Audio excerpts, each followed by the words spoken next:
ज्या रायगडच्या पालकमंत्री पदावरून महायुतीमध्ये वारंवार वादाची ठिणगी पडतीये, त्याच रायगडच्या पालकमंत्री पदाबाबत मंत्री आदिती तटकरे यांनी मोठं विधान केलंय।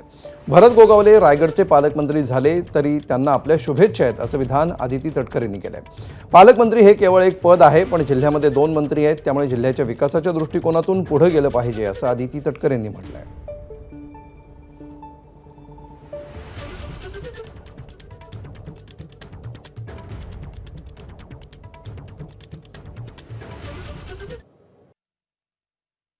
आता तो निर्णय जो आहे तो आम्ही मुख्यमंत्री दोन्ही उपमुख्यमंत्र्यांवर ठेवलेला आहे आणि भरत शेटना पालकमंत्रीपद मिळालं तरी माझ्या त्यांना शुभेच्छाच राहतील। याआधी सुद्धा मी त्या ठिकाणी म्हटलेलं आहे, शेवटी आमच्या सगळ्यांसाठी जिल्हा आणि जिल्ह्याचा विकास हा अधिक महत्त्वाचा आहे आणि त्या दृष्टिकोनातून काम करत असताना पालकमंत्री फक्त एक पद झालं, पण आज 2 मंत्री जिल्ह्यामध्ये आहेत आणि दोन्ही मंत्र्यांच्या माध्यमातून जिल्हा पुढे नेण्याच्या दृष्टिकोनातून आम्ही काम केलं पाहिजे। ह्या बाबीकडे एक लोकप्रतिनिधी म्हणून मी अधिक प्रमाणामध्ये लक्ष देते।